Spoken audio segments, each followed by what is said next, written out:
Monkeys on the loose in Mississippi made global news after an accident involving a truck in transit from the Primate Center at Tulane. Monkeys, though, are transported every day throughout the nation, and because of diseases monkeys can carry, there's a danger to public health. So much so that PETA's monkey expert says there's a greater chance of the monkeys causing the next pandemic rather than leading to a breakthrough to help humans. How you can fight the use of monkeys in labs and their importation and keep your community safe. Next on the PETA Podcast with Emil Guillermo.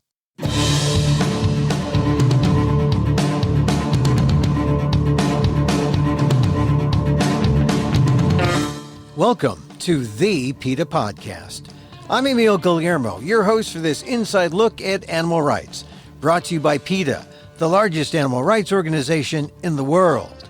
On this episode, an accident in Jasper County, Mississippi, involving the transport of monkeys from Tulane University's primate lab left a number of monkeys on the loose. Dr. Lisa Jones-Engel, PETA's primate expert, has looked at the grim footage, and she'll have more on that. But Dr. Jones-Engel adds we wouldn't have had this problem if the experimentation industry didn't fight the reports that show monkeys of choice, macaques, were endangered. Now, after PETA's urging, the International Union for Conservation of Nature, the IUCN, has finally overruled the experimentation industry and put the monkeys on the endangered list. It still would take time to put an end to a ban on the import and use of monkeys at labs, but it's a start. Here's my conversation with Dr. Lisa Jones-Engel on the accident and what you can do. But we begin our conversation talking about the significance of adding the long-tailed macaque on the IUCN Red List. You know, the thing about the IUCN Red List, the IUCN, the International Union for the Conservation of Nature, this is the global scientific benchmark for extinction risks. And the IUCN, it itself doesn't regulate trade, but it has profound influence on policy, on trade control under the CITES, the Convention on the International Trade for Endangered Species. And it has profound influence on national laws. And so what the IUCN did, you'll remember we were talking back in 2022 when the IUCN first came out and said long-tailed macaques are now endangered. And one of the things that they pointed at was the threats from wild capture, the laundering through captive breeding operations, the huge demand from the biomedical animal research industry, the weak oversight of shipments and exports.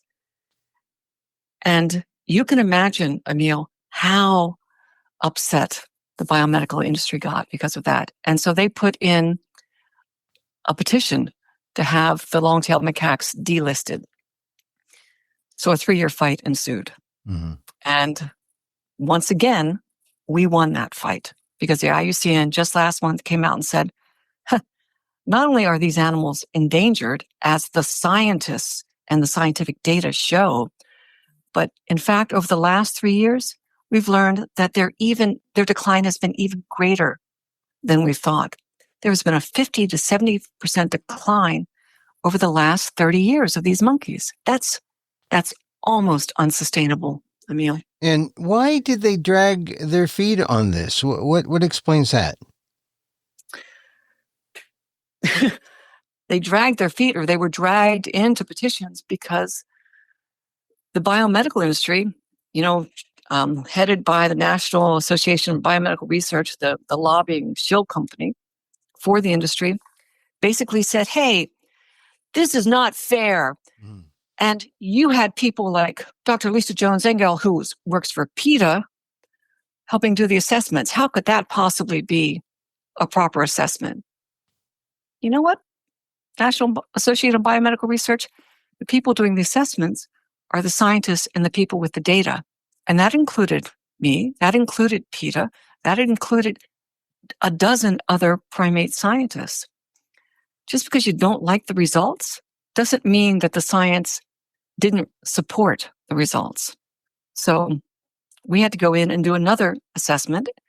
And during those 3 years, we showed that the animals were even more threatened than they were in 2022. So the data really was undeniable. They couldn't they couldn't say no any longer. They just had to listen to the data, it sounds like. The IUCN had to listen to the data, and the IUCN also put out a finding saying there was no conflict of interest in these assessments. The scientists spoke. The primate scientists, the people on the ground looking at, doing the census and the assessments, they spoke. Their data is what the IUCN assessed and reaffirmed that the long-tailed macaque as endangered. So tell me again the numbers. What are the startling numbers that if you tell people on the street, this is how many long-tailed macaques there are, and this is why this kind of thing has to stop. What is the startling statistic that would just convince people on the spot that, yeah, these monkeys are endangered, they shouldn't be used in U.S. laboratories? Emil, when I first started, when I first saw my first long-tailed macaque back in 83, so 42 years ago, long-tailed macaques truly were everywhere in Southeast Asia. There were millions of them naturally occurring. What we know now is that over those 43 years, there's been a 70 to 80% decline. So where there were once millions of long-tailed macaques, the numbers actually in some countries, there really are no more long-tailed macaques. We don't have any long-tailed macaques anymore in Bangladesh. We don't think there are any more left in Myanmar. Laos, the populations there are just, in the few thousands. We have gone from millions of animals to well under 1 million animals. And is it because of their use in labs? Because maybe something in their breeding habits, something about their habitat? What is the number one culprit? Well, it's not a one thing. There are a number of influences to it. Certainly we have seen significant conversion of long-tailed macaque habitat to farming, to palm reserves.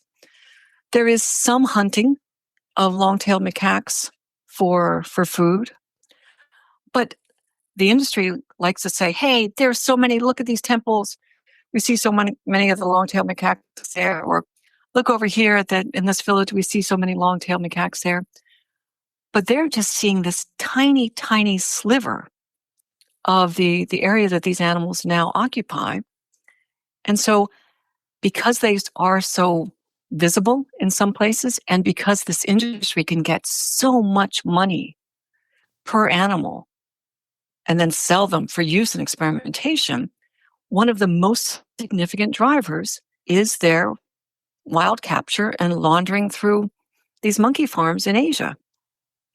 And of course, if the macaques are so rare, the price goes up, which motivates people to grab these monkeys and put them on the market and sell them even more, right? I'd imagine. Exactly. And with that comes even more, certainly profound risks to the population stability. But also, when you are grabbing any monkey that you can by the tail from wherever you can find it, you can be guaranteed that those monkeys are going to be injured. They're going to be kept in conditions where diseases will spread very rapidly. They're not going to have proper veterinary care. They're certainly not going to be purpose-bred. And these are the animals that are coming into the U.S. And with them, we are seeing a whole host of infectious diseases that are arriving with them. All right, we're going to get to that in a recent accident that occurred in the southern part of the United States. But now that the IUCN has spoken, what needs to happen now on the part of, say, the U.S. Fish and Wildlife Service? What do they need to do?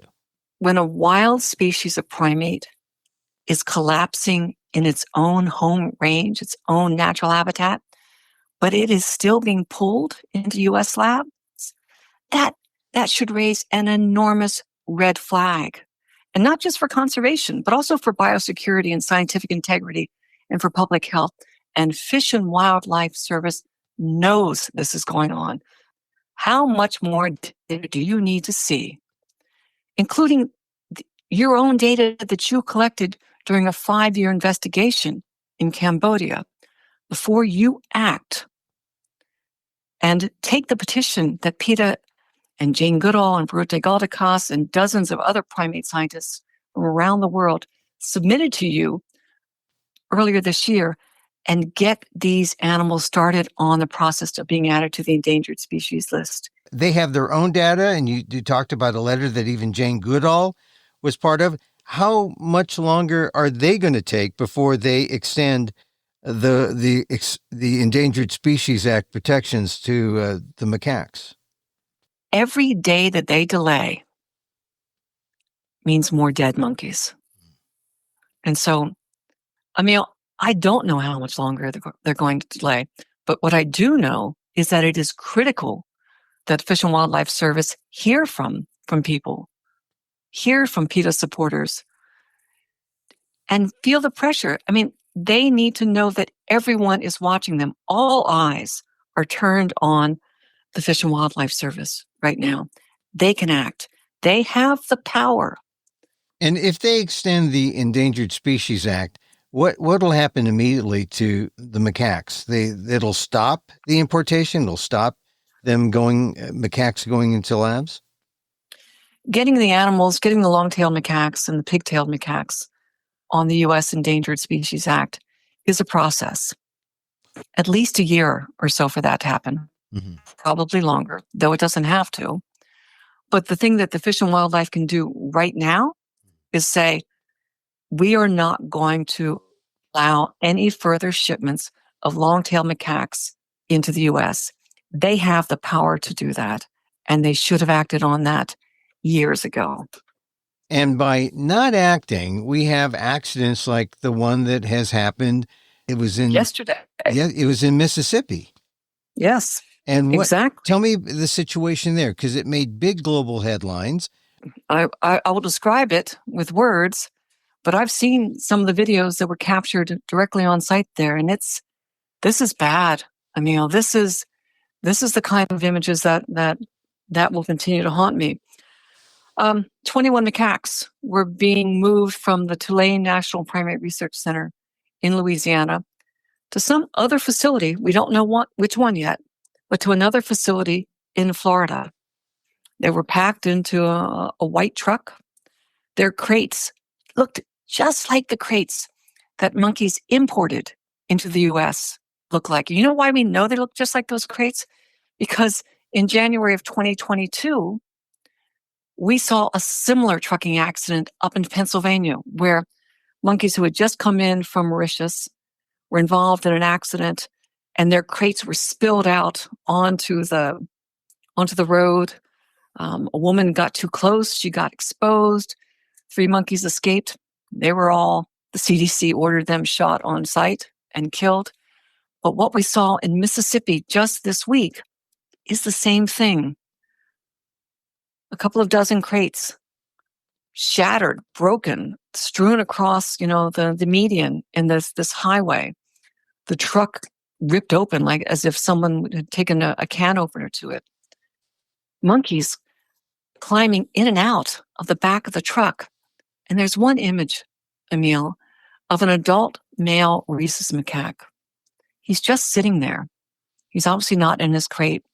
He's kind of sitting in the shade that is being made from the door that's almost off its hinges.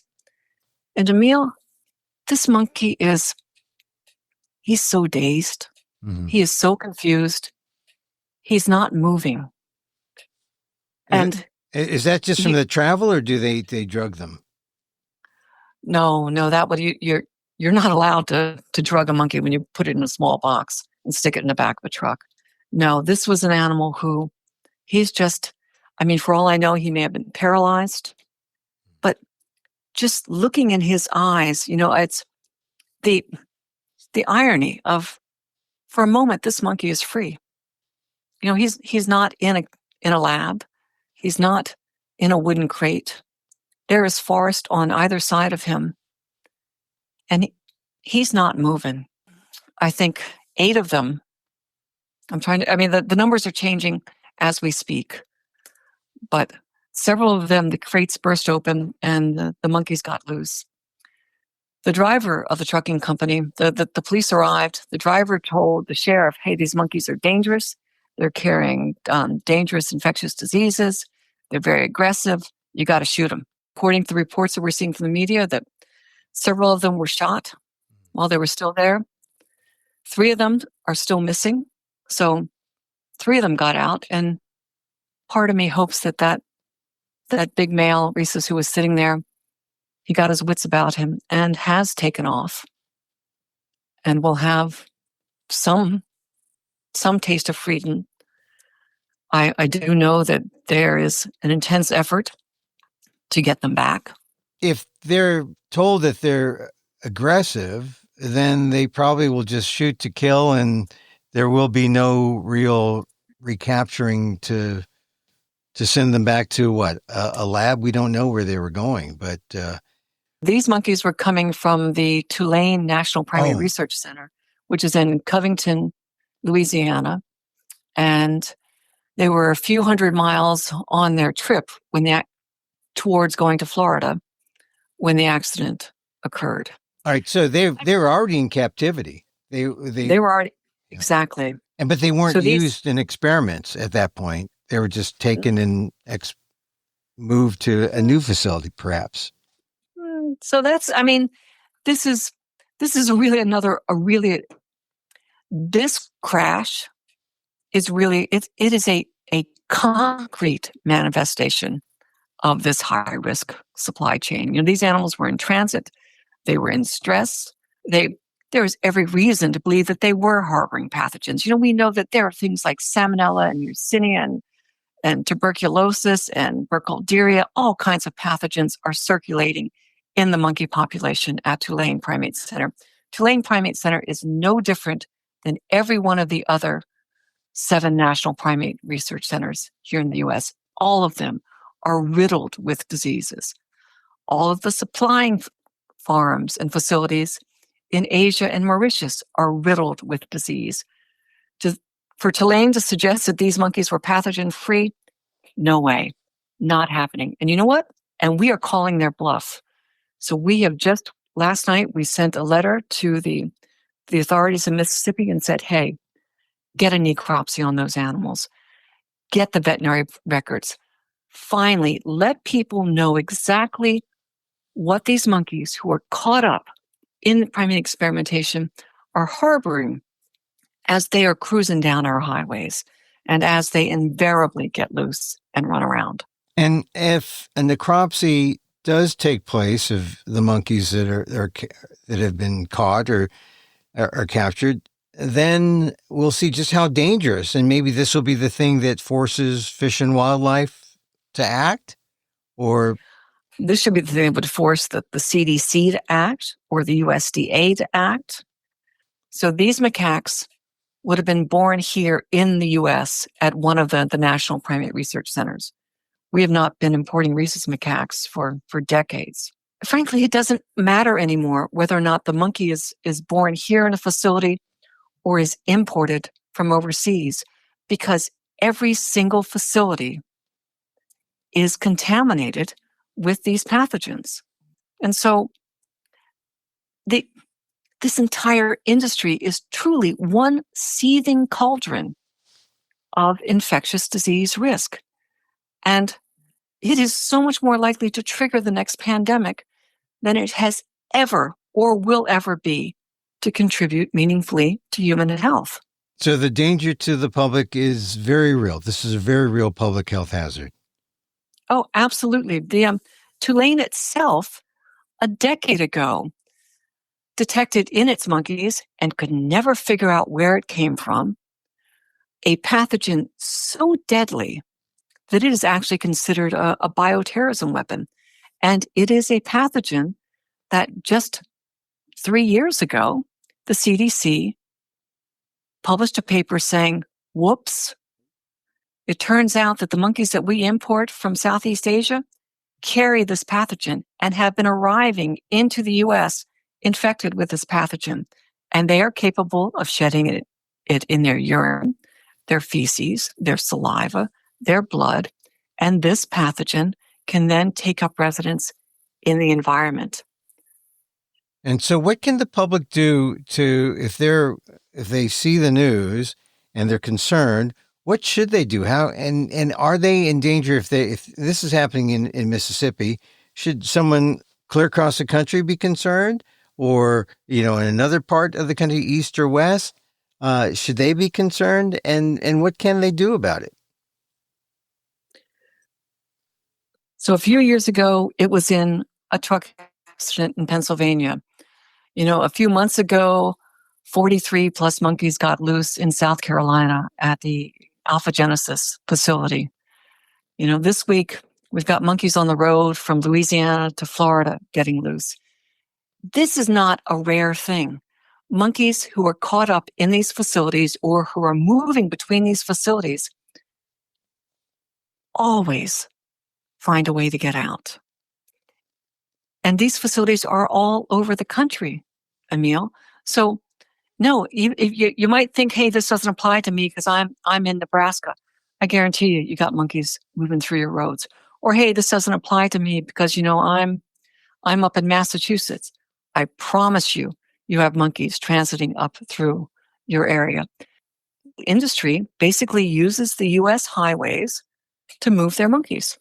They are regularly crisscrossing this country in unmarked white panel trucks or, other trucks loaded with monkeys. And you can be sure that within these shipments, you will have monkeys who are diseased, stressed, and capable of shedding pathogens. So what can people do? Go to PETA.org. You can send messages to the CDC asking for the end of primate importation. You can send messages to Fish and Wildlife asking them to end primate importation.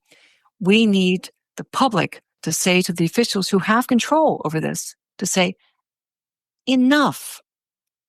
We don't want monkeys coming in to the country, and we don't want monkeys crisscrossing our roads. Now, one thing that you've been involved in at the same time, concurrently, is you were part of a documentary about Bainbridge, Georgia, and they had a monkey facility put in. They or a proposed monkey facility, and they said no, they didn't want the monkey facility. And this is based on the fear that the monkeys represent a public health hazard, right? Exactly. None of this is theoretical. I mean, everything that we have been talking about for the past several years is playing out before our eyes. When we ended Charles River's attempt to put a 40,000 strong monkey facility in Brazoria, Texas, we did so by helping the public understand the risks of the infectious diseases, the risk that infectious diseases would get out into the community, that could get into the wildlife, that could get into the cows and the pigs and the chickens and everything else that are in those areas. When we went to Bainbridge, we said, hey, these are the infectious disease risks. Monkeys will be shedding pathogens in their waste. It is going to find its way into your river. And you also know what? These monkeys will get out, because a monkey in captivity is always thinking about one thing: how do I get out? They will always find a way. And this documentary that you were a part of, it's going to be on YouTube. Tell me how successful the people were in stopping the facility. Safer Human Medicine, the company that came to Bainbridge with the idea of putting in this facility, promised officials, in exchange for lots of money, that they would have their first monkeys and people would be employed and everything would be hunky-dory by, late 2024. You know what? We're now in late 2025, and that company has not been able to lay a single brick, because this community has done everything in its power to stop them in their tracks. They're tied up in lawsuits. They've been shown to violate various laws that were associated with this proposed facility. And I think the thing that's most extraordinary, Emil, is that Safer Human Medicine used to have a website, and they talked about all Bainbridge and all these wonderful things we're going to do for Bainbridge, yada, yada, yada. I just looked at Safer Human Medicine's website a couple of days ago. The word Bainbridge has been scrubbed from that website. So Safer Human Medicine is out of there. So a victory for the people, and if people see this documentary when it comes out on YouTube, it'll show what people can do. They can call PETA, of course, but there is more grassroots action that can stop these facilities from spreading throughout the country. Exactly. And this is what is so really, really, I think, extraordinary about this documentary. It's short. It's, 25 minutes. It focuses on the people in that town and how they banded together and how we were able to help them. But Emil, this documentary is something that the industry never, ever, ever thought could, would, or wanted to be produced. Because this is basically a textbook. I mean, this is the rule book now of how a community can say to this industry, this billion-dollar industry, nope, you're not coming here. We've got the information and we've got PETA watching our backs. And I think that is such an extraordinary thing that this documentary shows. And the name of the documentary again? 30,000 Monkeys in Our Backyard. And it will be out on YouTube on November 1st. It's short, it's powerful, it's uplifting. Things are tough nowadays in this country. There's a lot of conflict.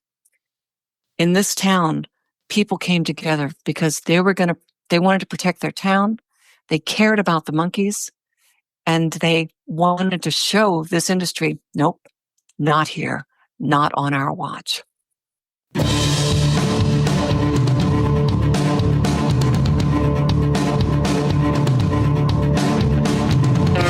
Dr. Lisa Jones-Engel, PETA's primate expert. Go to PETA.org to find out how you can send a message to stop the importation and the use of monkeys in labs. And see the documentary on YouTube starting November 1st entitled 30,000 Monkeys in Our Backyard. Lisa says it really is the playbook on how to stop the experimentation industry from coming into your community. And that's our show for today. Thank you for listening. Don't forget to send a link of this show to your friends. Tell them you like the PETA podcast. Contact us at PETA.org. You can find me on X at Emil Amok, EMILAMOK, or see me at AMOK.com. Or find this podcast on YouTube at Emil Amok 1. Once again, thank you for listening. Check out all our episodes on your favorite podcast app or on Apple Podcasts, where you can subscribe to as well as rate and review the show. It helps get the word out about the issues you care about. Also, other podcasts, apps show all our episodes. For some reason, only some are shown on the Apple app, but there are other podcast apps. Some are free. You get the whole list. Our music is provided by CarbonWorks. Check them out on YouTube. Join us again next time for more insight into animal rights and the fight for a cruelty-free world on the PETA Podcast. I'm Emil Guillermo.